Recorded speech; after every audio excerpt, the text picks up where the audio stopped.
Hello, beautiful beings of light. Rick Ely, the breath of Eli, and just tuning in, getting ready to come live with PJ Dixon, transformational coach, international speaker, talking about the difference between the conscious and unconscious mind. So I'm going to check in with PJ, see if he's showing up. I'm talking to him on a Zoom meeting as we speak. And we'll see if what we got going here. Let's see if it's looking like it's live in Live Masters.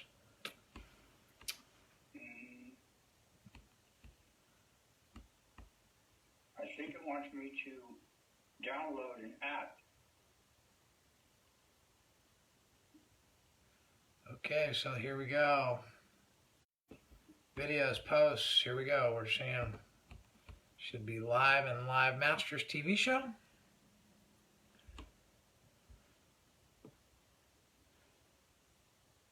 Yep, we are live. Okay, so what I'm going to do is I'm going to go ahead and grab.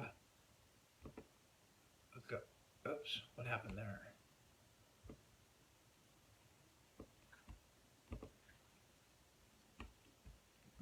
Here we go. Here's the link. Yep, we are live. Okay, so. Okay, I see you. All right.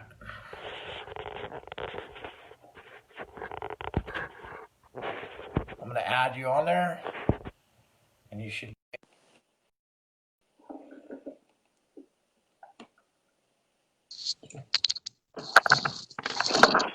Hello, hello, beautiful people.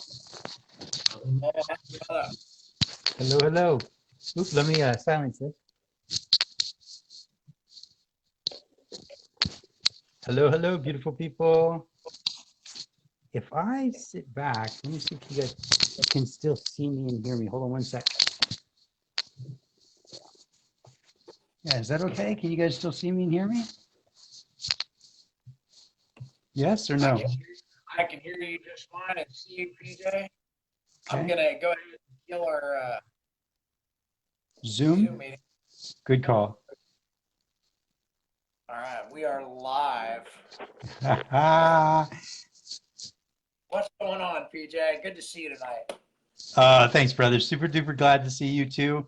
You are one of my favorite people on this planet. I love you. You're so fun, kind, loving, amazing heart, all about like sharing love around the world. You are a remarkable human being. And it is truly, truly, truly my honor to be in your presence tonight. I'm excited about our conversation. It should be really, really fun. Yeah, me too, because we're going to be shedding some light on the difference between the conscious and unconscious mind and how to live your best life easily and effortlessly with some of these tools that you've kind of mastered. You've been doing this for a while. You're international speaker, author, you transformational coach. Some have referred to you as the love guru. It's true. It's true. So, yeah, why don't we just dive right into it and talk about where, as you say, just get in the flow and let it go. Yes, yes, yes. So go ahead.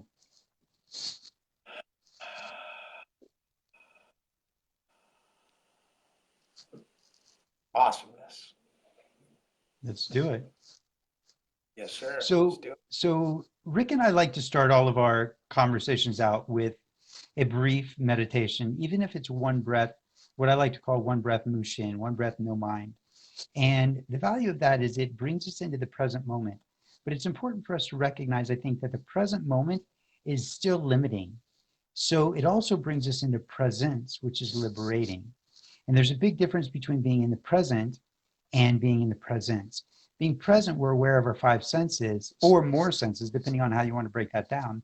For example, the awareness of temperature is a sense, but also how, when you're in the presence, how you recognize and realize the unity and the oneness of all life. That being in that presence allows you to shift into a space of gratitude, which opens us up into a very specific kind of humility that then unlocks the door to unconditional love.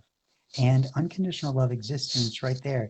And one of the biggest blockers is our unconscious mind and all of the fears that have really accumulated across our lifetime.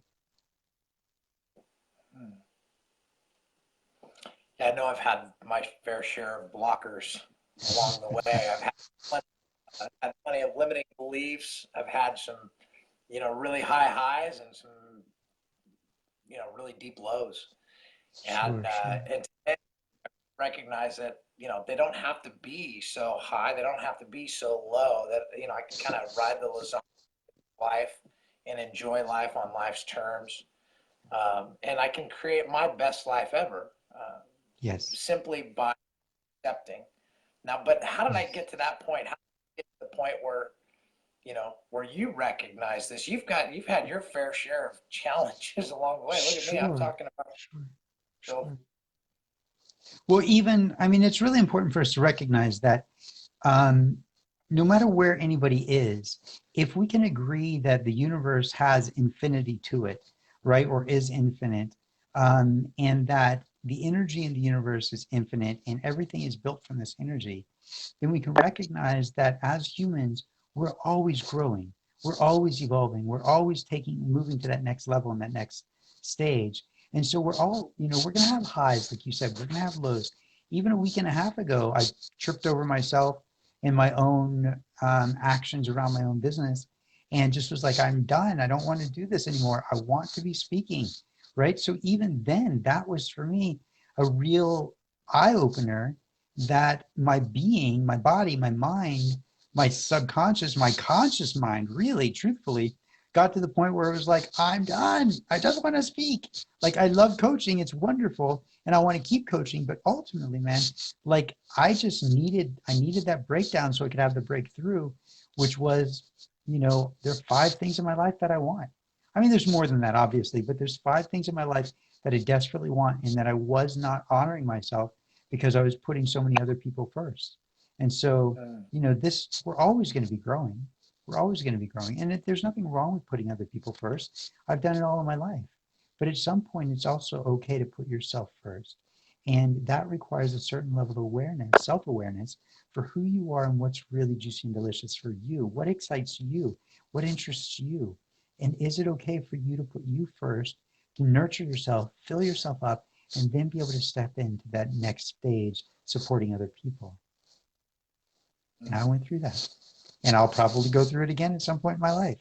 And it's good because it's just plateaus of learning. It's just the next level of growth.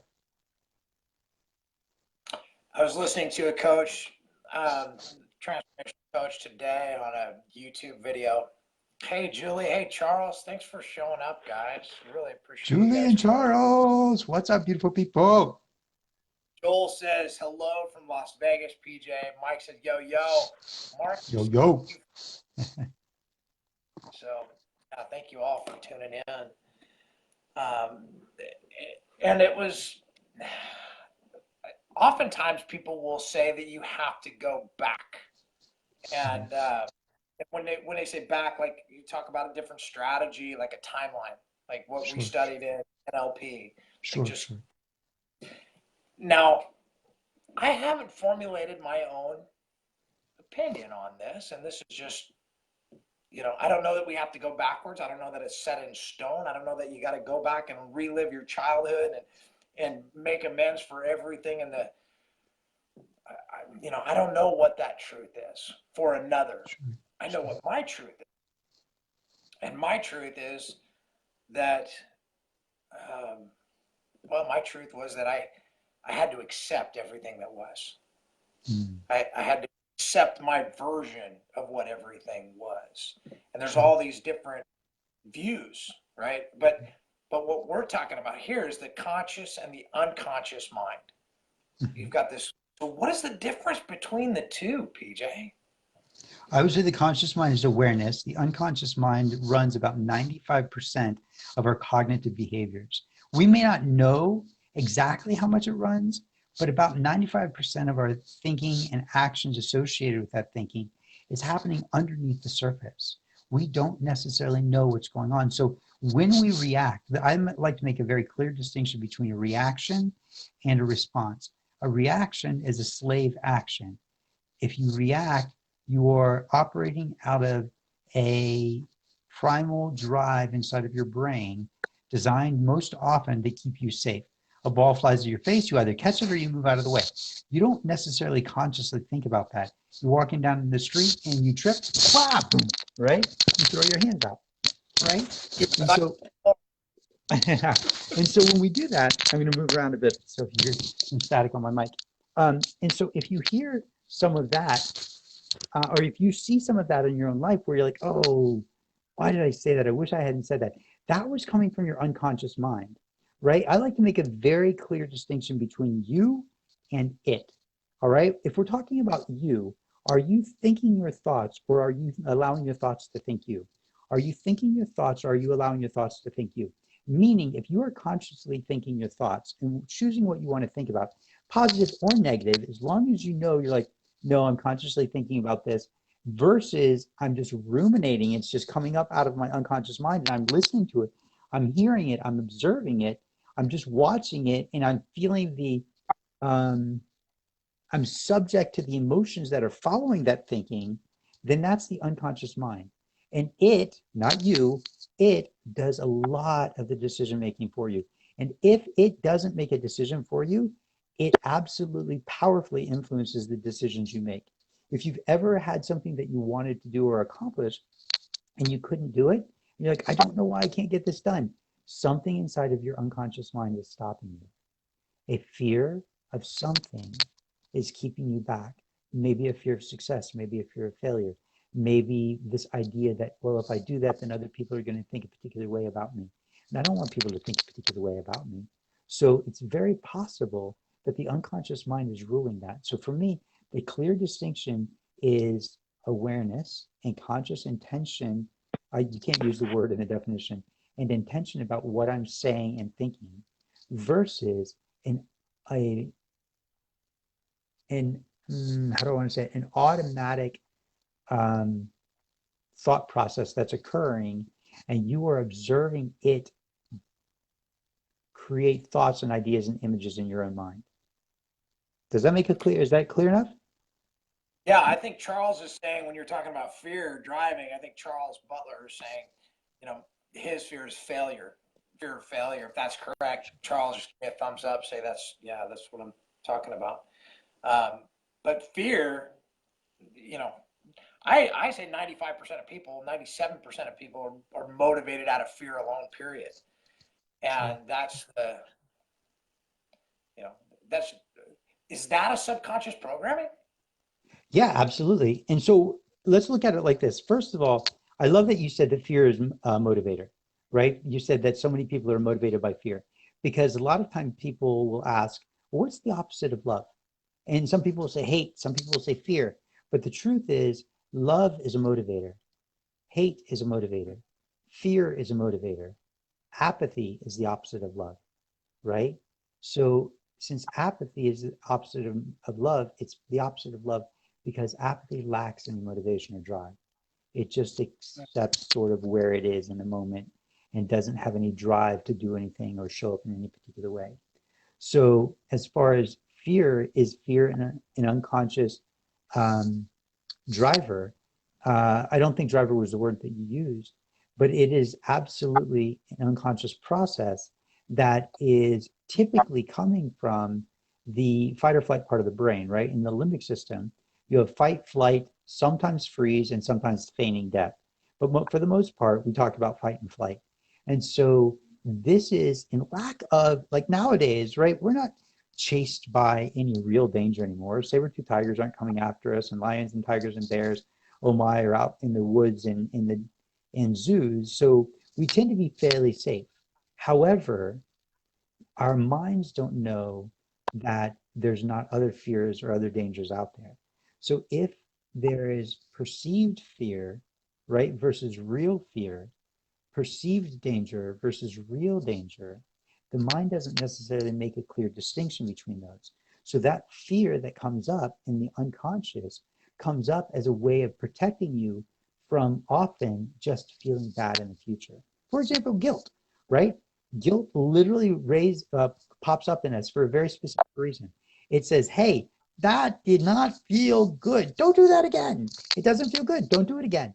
And so since it doesn't feel good and it is encouraging you not to do that again, most people just sit in that guilt and they feel guilty for long periods of time. However, you can get through that guilt very, very quickly if you go, okay, what went wrong?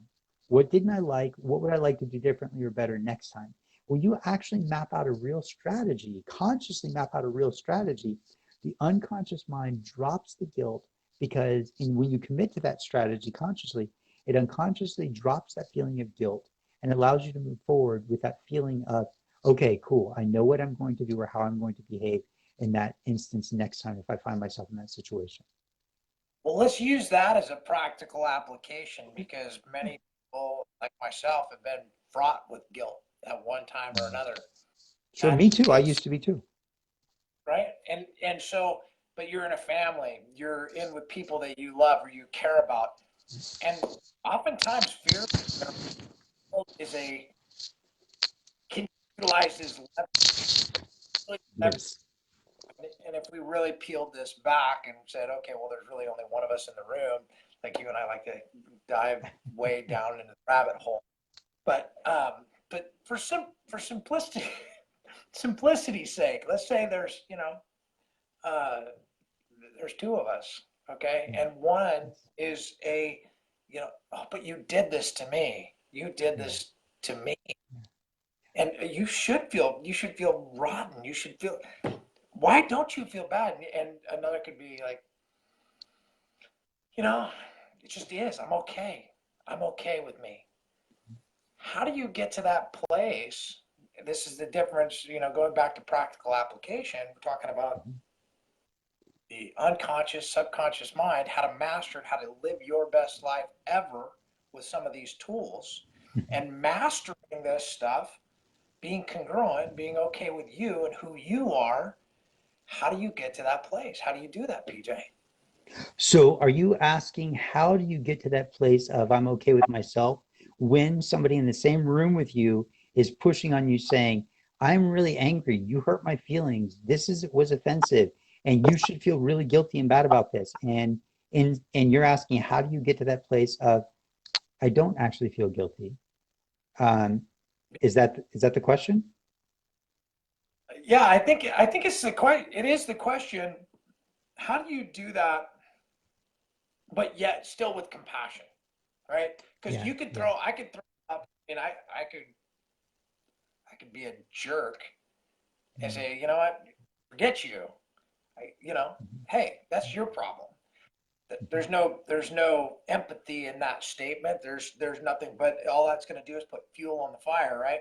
But how do you do it in such a way that you create healing, that you create that space of, everything's going to be okay? How do we get through those kind of things? So phenomenal question and a lot of different layers to that. So let's start with layer number one, which is most people are going to be in defense mode because their unconscious mind is going to see that they're being attacked. Again, perceived danger versus real danger. There's a perceived danger of being attacked and blamed. And so the unconscious mind is very likely to flip into fight or flight mode, right? So when we see that reaction occurring, remember, a reaction is a slave action. So the moment we feel that feeling coming up inside of our body, this takes a certain level of awareness. When we start to feel that, like our breath is changing, there's tension around our chest, our throat is um, feels tight. We're like starting to scowl our face. Maybe we're starting to make fists. We're starting to sweat. We're turning hot. These are all early warning signs that your body is saying, hey, this is not really good. We're getting ready to fight. And so that's not a really ideal place to be. So when we start to feel those, and your early warning signs might be different than mine. I have one client who, actually two clients, they're a couple that am working with, and the woman was involved in a situation when I was talking with him last, where she was blaming him for how she was feeling, and when he would talk to her. And so what I did is I walked her back through the process to identify where it was actually starting. And for her, it wasn't him. She was like, he just keeps talking and talking and talking. And it's so irritating. And he talks over me and he doesn't let me speak and he doesn't listen at all. And when we walked it back, what we found was she starts, the very beginning for her was she would start to get angry. And I said, okay, well, what happens before you get angry? She said, well, my mind says, wait, what? I don't understand what he's saying. And I said, that's the moment you need to catch it, right? So to answer your question, we have to consciously be in control of the unconscious reactions. Okay. So I took her to a point where she was like, I start to say, I don't understand what he's saying. And so I start to get quiet and try to listen more because I'm trying to understand. And he's like, and I'm trying to talk more because she's not saying anything. So I don't think she understands. So I'm just trying to explain it more and more and more. So they were not communicating. And with our conscious mind and our unconscious mind, we get to have that conversation. The conscious mind and the unconscious mind actually are best friends, even though it sometimes feels like the unconscious mind is not our best friend. It's actually our greatest enemy. We're like, oh my gosh, please stop talking. I can't sleep. Or stop putting these crazy things into my mind. So in a situation where we are being confronted by somebody else, if we are able to watch ourselves, our physical body start to tense up, start to like our jaw clenches, we start to feel warm or hot, right? Our mind starts to race. I can't believe that person is saying this to me. How dare they? They don't even understand. They're not listening. Whoa, whoa, whoa. Pause for a second. That unconscious mind is starting to run away with you, and you're getting suckered. You're getting duped by that fight or flight process. Stay with me for just a minute, okay? Let me just finish this thought really quick because this is a great question. So as that starts to rise, the question was, how do we get to that point where I'm okay with myself? The first thing is we need to give that other person a voice. So we really truly understand where they're coming from. And then in comparison, so please explain to me again, I'm not exactly sure what you mean. Is this what you mean? And if the person says, yes, that's exactly what I mean, right? Then we get this, then we, in that moment when we truly understand them and they've confirmed that we understand them, then we get to check in with ourselves and identify, was that our intention? Did we intend to hurt that person? Should I actually feel guilty? And the answer is no, you shouldn't feel guilty now, and you shouldn't feel guilty ever. And here's why. And I literally was guilt ridden up until about probably 8 years ago. Yeah, maybe 6 years ago. Maybe 6 years ago. Let me be a little more fair.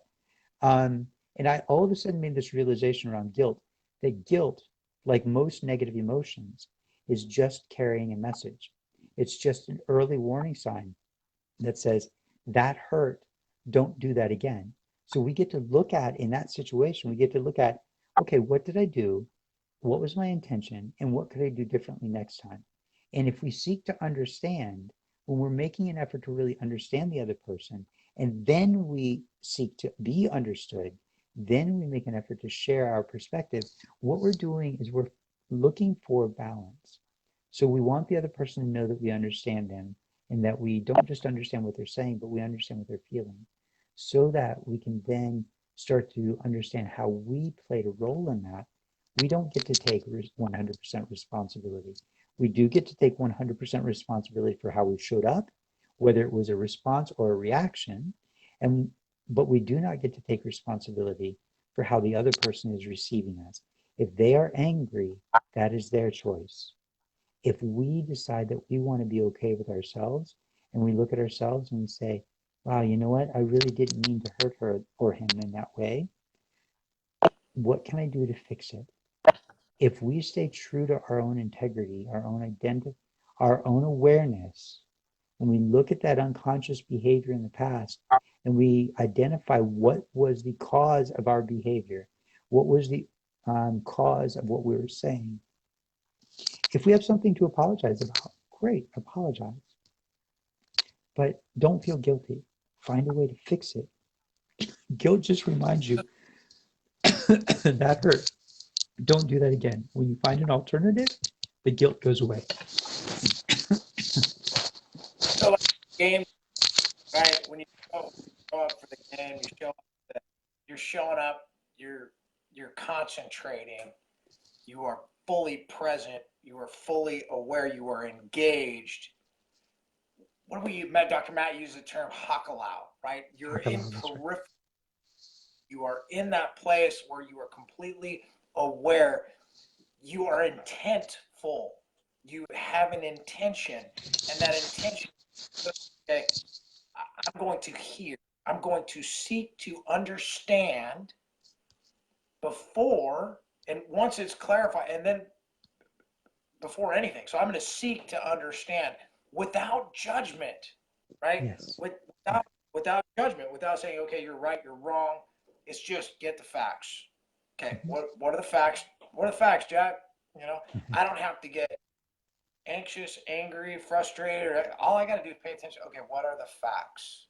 What is the reality? But so often we get, triggers pop up, right? I mean, they just do. The triggers pop up. But if we are in Hakalau and peripheral, in intention of listening, our breathing steady, But anytime we walk into a situation where it's already heated, right? Can you maintain your composure in the heat of the battle? Can you do that? And Mhm. how do you train unconscious mind? Because again, we're trying to peel back the onion here and give the people what they really want, or the tools to live their best life ever. How do we do that? What do we do? What is the trick? What's the secret sauce in Mhm. being able to program our subconscious mind so that we don't have those reactions, those knee-jerk reactions, but we can take control of it and be the highest So, ideal of ourselves. so again, this is a great question with a lot of layers to it. So let me start here. You simply asked, how do we do that? If we recognize that there's a sympathetic and a parasympathetic nervous system, the first thing we do is we want to control our breath. If we know that we're walking into a situation that's heated, or we walk into a situation where, like, whoa, this is pretty heated, our unconscious mind wants to take over. That fight or flight process in the limbic system wants to take over and wants to protect us and wants to get us out of a bad situation. We don't have to be thought by our mind. Think your thoughts, don't let your thoughts think you. Meaning, consciously recognize if you're starting to feel uncomfortable. If you're starting to feel uncomfortable, then modify your breathing in such a way where you breathe in consciously and intentionally, and then when you exhale slower than your inhalation. So let's say your inhalation is 4 seconds. Let your exhalation be 6 to 8 seconds. And then repeat this pattern. Inhale and then exhale slower. And inhale and then exhale slower with a slight pause in between the inhalation and the exhalation. What this does is this initiates the parasympathetic nervous system and allows you to slow down, and it allows you to gain conscious control again of your own decisions. Stress levels rise and causing the prefrontal cortex to shut down and the limbic system to turn on, the fight or flight to turn on. So when you start to control your breathing, what happens is you start to control your physical body, and your conscious cognitive prefrontal cortex comes back online, and you can consciously choose how you want to feel, how you want to respond, and how you want to show up. It may not be a super comfortable situation. However, as long as you are able to relax the muscles in your chest, this is one of the reasons you take a breath, right? So many times people are like, take a deep breath. So what they think that they're doing when they're taking a deep breath is calming down. What they're really doing is stretching out the muscles, because the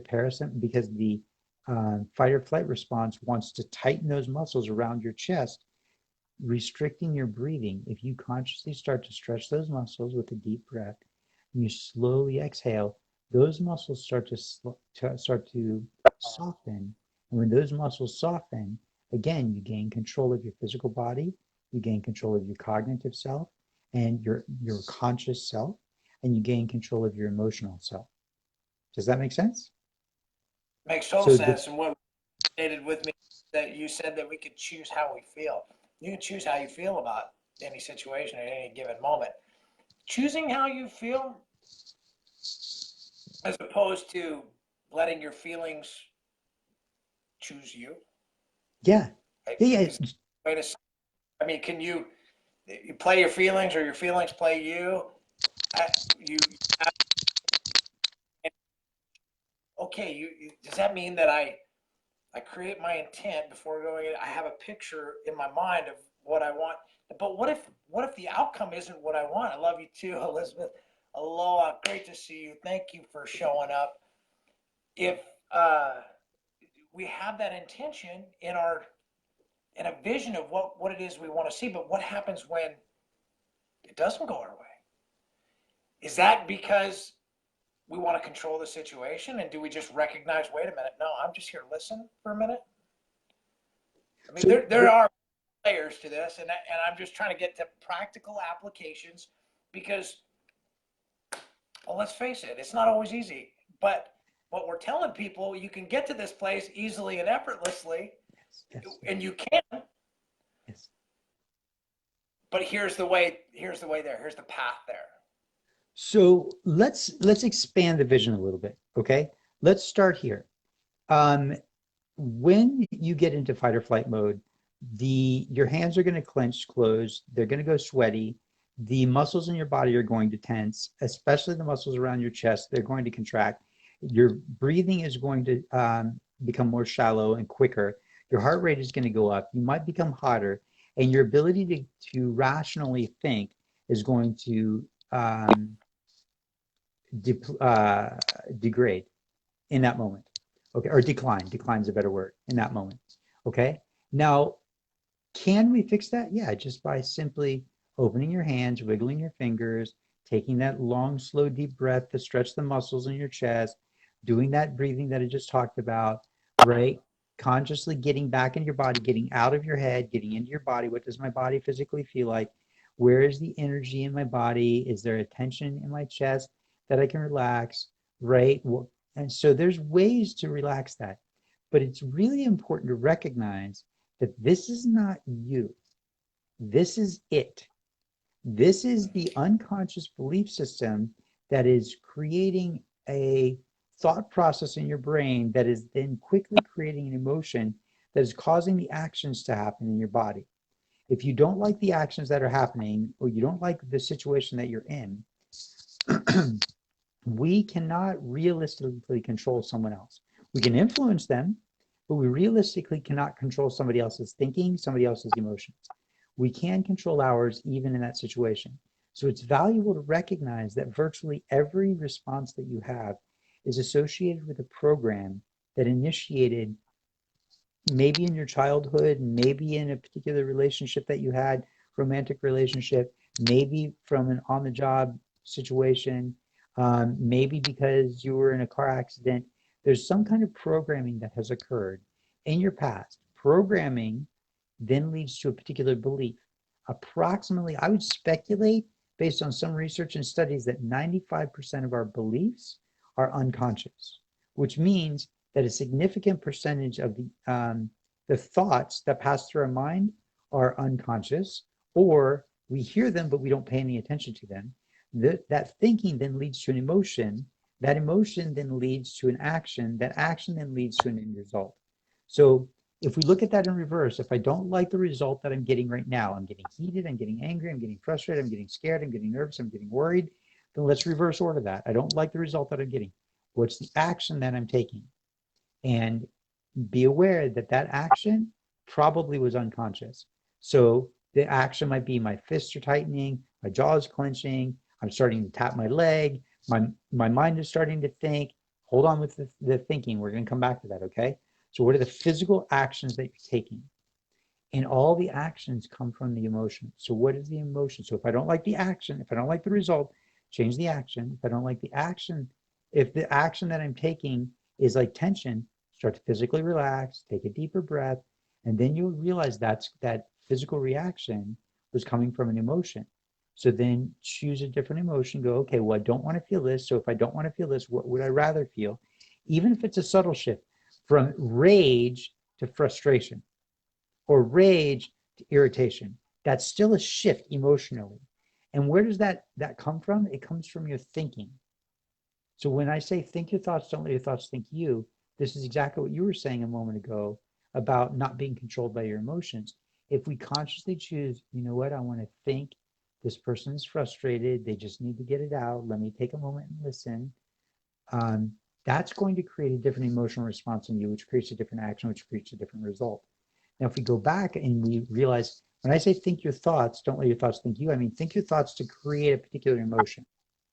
Don't let your thoughts think you, meaning don't be subject to the unconscious, the unconscious thinking of your mind, right? Whatever is popping up in your mind. So, but where does the thinking come from? It comes from our beliefs, either consciously or unconsciously. Most of our beliefs are unconscious. Where do those come from? Now, They come from our programming. I've been in states Yeah. where nothing, absolutely nothing could phase me. And it felt like I was just so tuned in to the love, passion, and like nothing could phase me. Sure. And that is a place that, I quite honestly, I prefer to be in most of the Me time, but I'm not always there. too. You know what? I'm not always there. Sometimes I'm like locked out and I have to do certain things in my body to get to that place to where I am. And it is. It's like consciously making a conscious effort to fill my mind, to fill my heart Mhm. with the thoughts that make me feel. I think I've heard it was the Buddhist monks, when they play the music and they play the ganj and they do that. It's not to it's to generate a feeling. It is to create that feeling inside the body. And then with those new thoughts, come new come new feelings. And so if you know how it is you want to feel, Yes. you know, do you center in and focus on that feeling, knowing what it is that you want, and you get closer to that place of that's the is it that simple? Is it that easy? In some sense, yes. In some sense, yes. So I find myself when I'm experiencing a particular feeling. For example, I don't know, maybe like a month ago or so, a month and a half ago, I woke up feeling lonely. I haven't felt lonely in years. Years I haven't felt lonely. I woke up feeling lonely. And I immediately asked myself, hmm, do I want to feel lonely? And the response was, no, I don't. And I was like, well, what do I want to feel? And the response in return was, I want to feel happy, joy, and love. And I was like, okay. And I shifted right away. I just shifted. I just let it go. And then in the shower later that morning, the loneliness rose again. And it was associated with some kind of dream. I don't know what the dream was at this point anymore. Right. And when I was in the shower, washing my hair, doing whatever you do in the shower, all of a sudden the loneliness came up again. And I was like, do I want to feel loneliness or do I want to feel happy, joy, and love? And immediately I was like, no, I want to feel happiness, joy, and love. And I was like, okay, so it shifted. Now, had the loneliness come up a third time, I would have said, okay, unconscious mind, what's going on? Why are we feeling lonely? And so notice how I asked the unconscious mind, okay, unconscious mind, why are we feeling lonely? Because the unconscious mind is responsible for three R's and the conscious mind is responsible for one. And they're besties. The unconscious mind, if you as the conscious person or conscious counterpart will not listen to and have a dialogue and conversation with the unconscious mind, it will cause you to seek out friends or even strangers or a coach or a therapist, somebody to talk to, because it needs to resolve its issue. So when I said it's responsible for the three R's, the unconscious mind remembers, recalls, and reveals. Now, it remembers everything, but it doesn't necessarily recall everything when we need it to or want it to. Sometimes it recalls things in the most inappropriate times, right? But it still recalls. And so if we're struggling or suffering in some way, we actually want to make a connection with ourselves and get that feeling back, get out of the feeling that we're feeling, we can simply ask ourselves, the conscious mind can simply ask the unconscious mind, okay, unconscious mind, why are we feeling this particular way? The unconscious mind goes, oh, you want to know? I'm super excited. You want to talk to me? This is amazing. So the unconscious mind then starts to reveal its third R. It starts to reveal what's going on inside of it. And it says, well, we're really feeling like this because of this and this and this and this. And conscious mind now can start to have a dialogue. Oh, wow. Well, that makes sense. Do we still want to feel like that? Or is there something we can learn from that? So if you're feeling in a particular way, that emotion is literally just a warning, like an alarm on your phone that says, bing, you got mail. That emotion is nothing more than a warning sign, or an alarm rather, not a warning, but an alarm that says there's life lessons, there's knowledge, and there's wisdom to be gleaned from this particular situation. The question is, are you going to go back into it and look at that? Are you going to have a conversation with your unconscious mind from a conscious perspective? Ask it questions Yeah. and have dialogue between your conscious and unconscious mind so that you can identify what are the life lessons here? What is the wisdom and the knowledge I can gain from this? And where are we integrating this, and where do we still want to integrate or need to integrate our life lessons, knowledge, and wisdom from this one situation? Once we recognize the integration, we're good.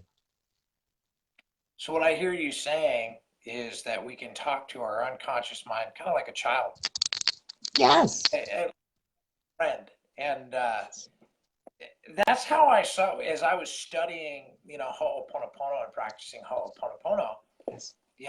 Unapili, right? My unconscious mind is um, like a little child, and you have to, you baby, you talk to it. You're not a bad unconscious kid Yeah. with the program. Oh, like a little child. It's like, oh baby, I love you. Now I know you want to help me here. Yes. Yes. And so you give yourself permission, you give your unconscious mind permission to help you in those situations, recognizing that it's almost like you're talking to yourself, but you're talking to, you're talking to the one that's running the programs, Yes. right? 95% of the time you're running off of the unconscious mind. It's just running the program. It's doing what it thinks is in your highest and best interest. Yes. And based on the programs that are installed, Yes. and you're okay as these things come up, Yes. it's okay to have a conversation with the unconscious mind. It's okay to say, hey, you know what, I'd really like to feel a little differently. Unconscious mind, uh, will you help me with this? Yes. Is that what, Yes. PJ, is that easy? Yes, yes, yes, yes, yes, 100%. Some people journal. Some people talk to themselves in the mirror. Some people talk to themselves when they're driving or out on a walk, right? It doesn't matter how you do it, just begin that dialogue. You can do it, you can literally be sitting at dinner with somebody and have a bit of a conversation with yourself to understand more about how you're feeling. The human body wants to feel physically and emotionally. The human being wants to experience. And so if we allow it that experience and then we have a dialogue with it and start to understand why it's creating these particular emotions, the emotions will always come from something you're saying to yourself or thinking to yourself. You may not consciously be aware of it, but once you start to listen in, the unconscious mind desperately wants to support and help the conscious mind resolve issues. The conscious mind's job, its R, is to resolve the issues.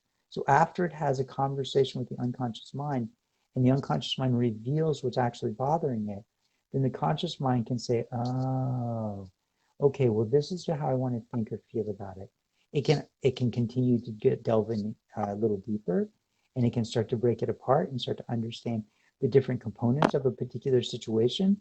Why am I feeling this particular way? Well, this person said this. Well, why does that bother me? Well, it bothers me because when I was 2 years old, my mom and dad, had a fight about this particular situation, and I have allowed that to color the way I show up in the world.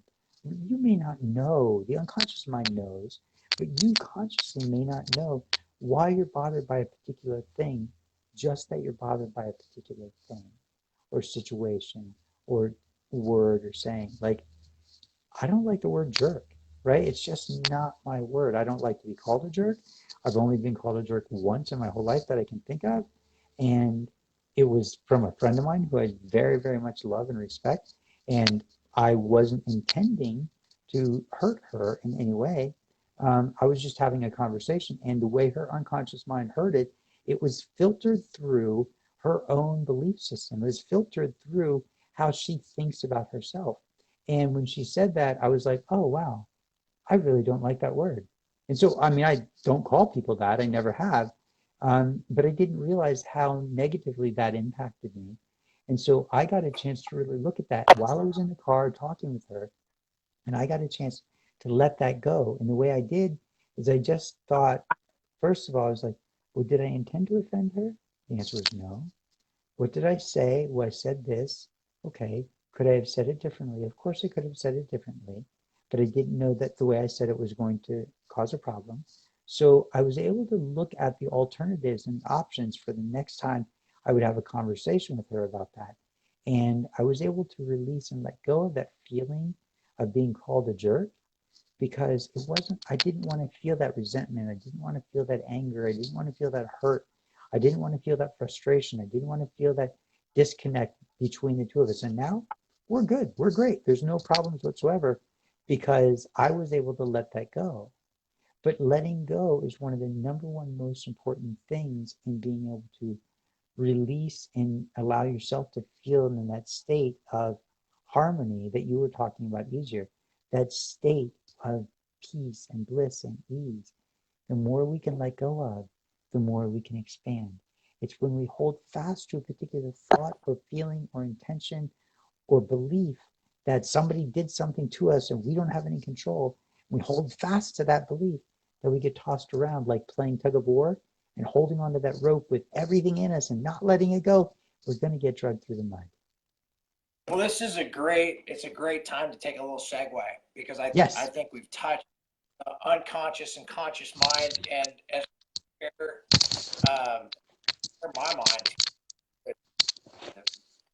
next week I'm going to be talking to Brendan Culleton, who is a uh, gosh, I mean he's not a coach, he's a journalist. He's a millennial journalist, Cool. Mystic Spider-Man on Instagram, and he's got AKA Wolf Shield. He's got ParadigmShiftCentral.com. Cool. Sounds fascinating. Yeah, he started a movement called Free Hugs, right? So his intent was really set out he gives away free hugs.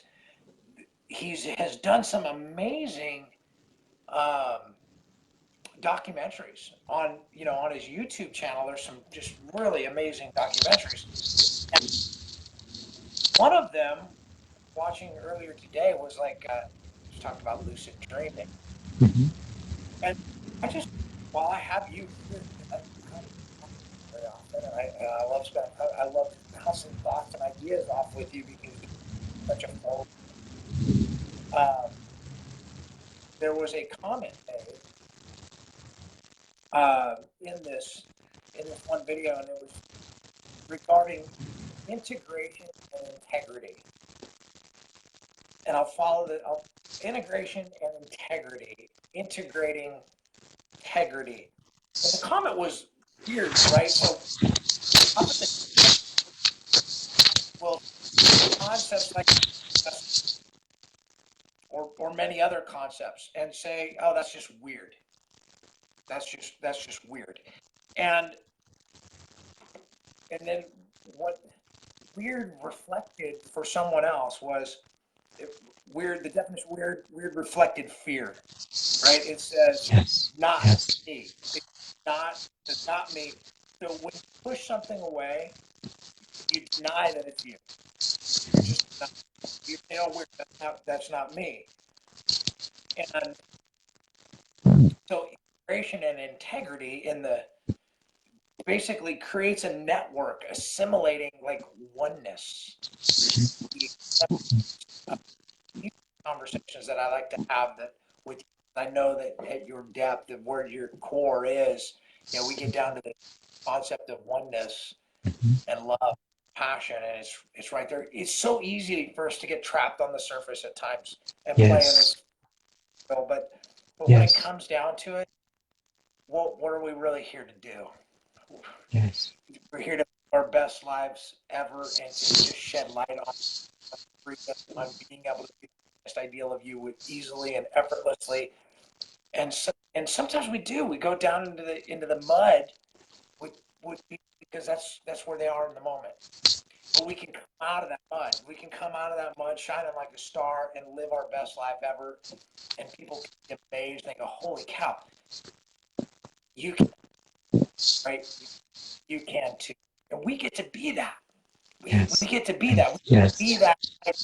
be that love and share that. And so, whew, let's talk about integration and integrity and what that means as far as like boil it down into oneness in a how do you get there? What is that? What is integrity? What is oneness? What is integration?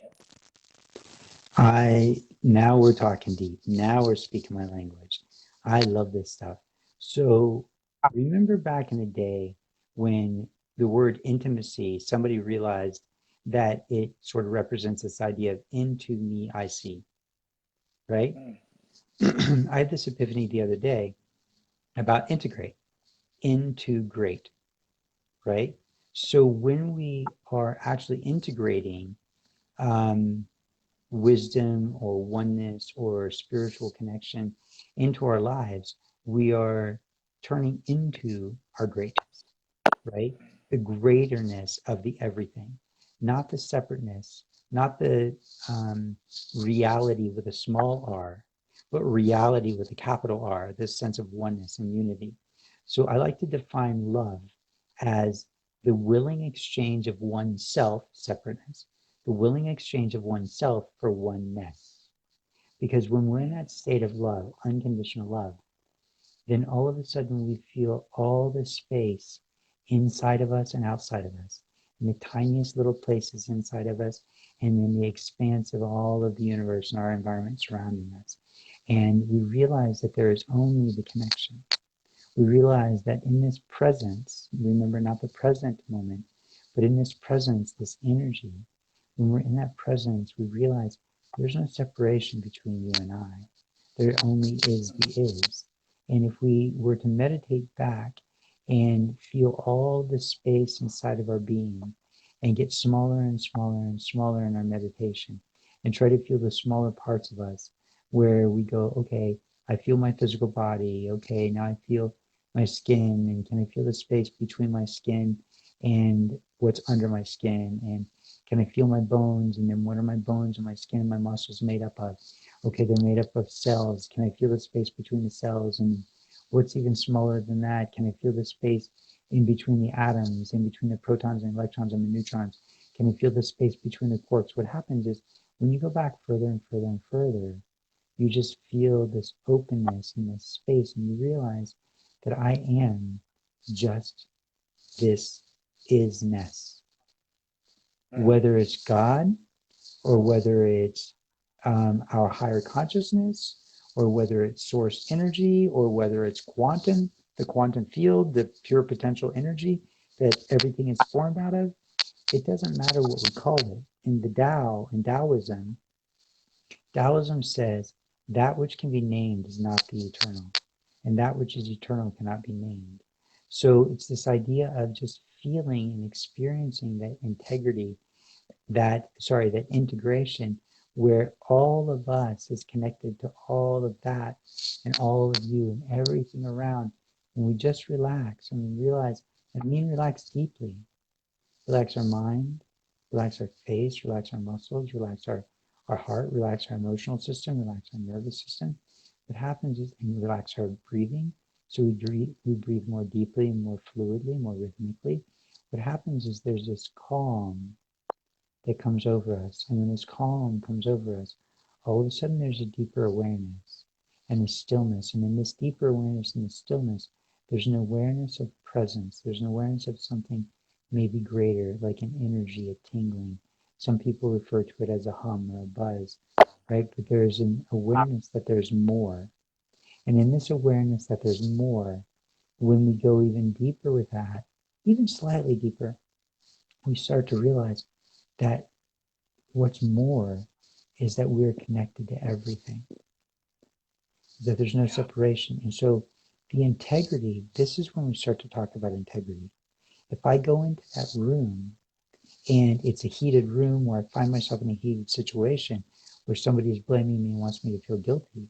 If I'm able to stay in the space of love and generosity and patience and kindness, I realize that my integrity is this authentic space, this space of integration, this space of presence. And I realize the other person's in this space too.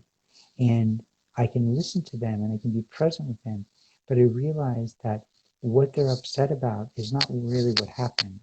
It's the way they perceived it from the programming and the beliefs, the programming of their history, their past, and the beliefs that they've developed and the thinking, what they've made it mean. And so when we're able to let that go, we're able to be in integrity. We're able to be in that space where we are the isness. We are that power. We are that energy. We are that spaciousness. We are that expanse. We are that presence. And when we're in that presence, there's a Zen saying that says, what is the sound of one hand clapping? What is the sound of one hand clapping?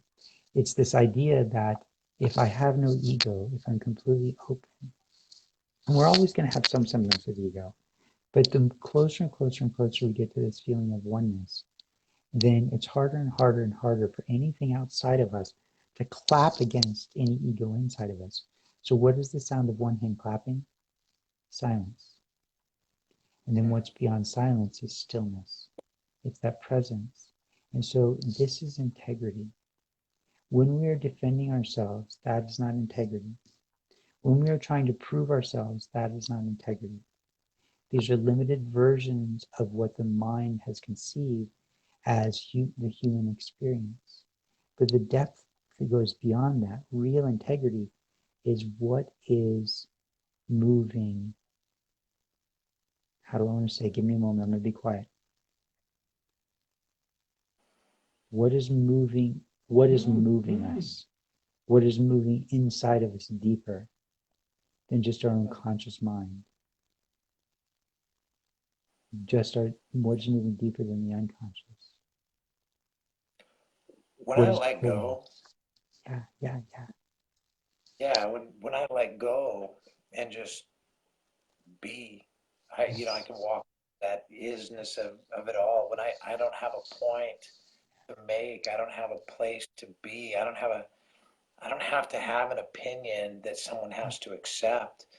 But if I'm in a, just hearing another story, rather than trying to, have an opinion expressed, Yeah.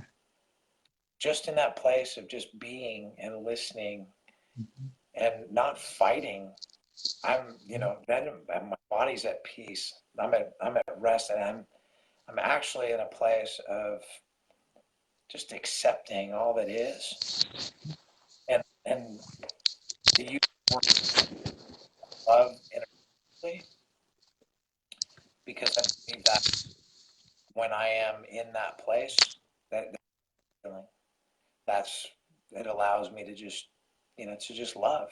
Yes. I prefer that space, that place over, fighting and charging and driving. And I mean, it all has its place and point and time and purpose. Yes. I mean, we're magical beings. We're way more than we were ever taught when we ever imagined that we were.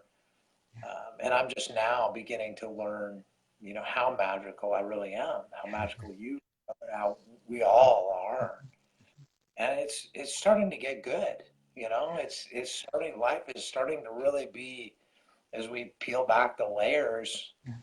and learn how to learn some of these tools, this ancient wisdom, ancient knowledge that Mm-hmm. it almost in a way has been hidden from Mm-hmm. us, if you will, just on the basis of the program that we've been running.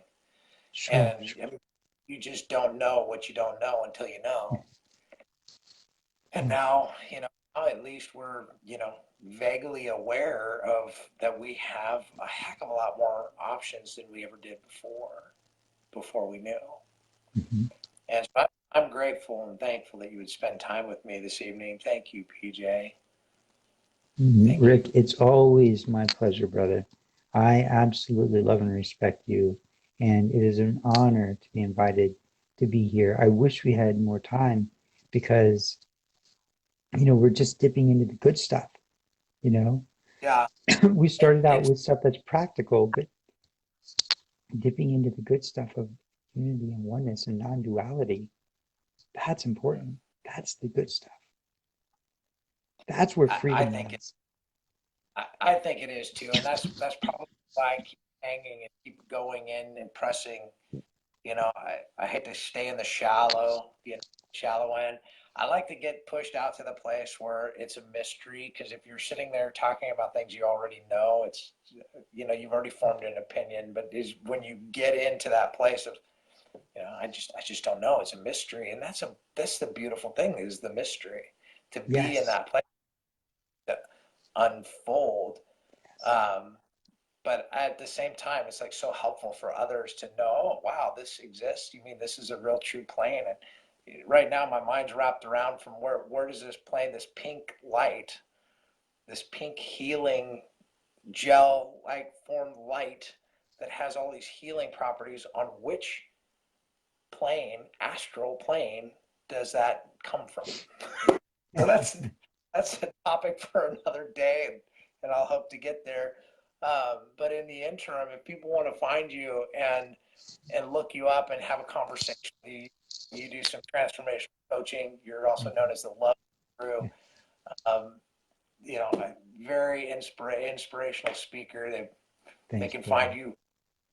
We'll just drop your link in the Sure, in sure, in the channel and let them reach sure. out to you. Is the best way to reach you?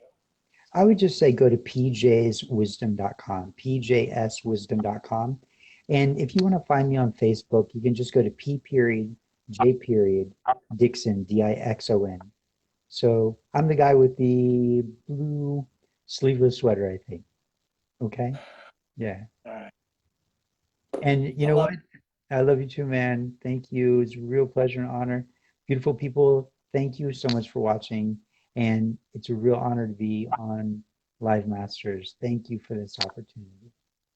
Yeah, thank you, thank you, thank you, Mike Chavez, for hosting, putting this together, for allowing us to come out in a Yes. space and place Yes. to share things, all things consciousness and expansion, um, leading to your best life ever. Thank you for joining me tonight.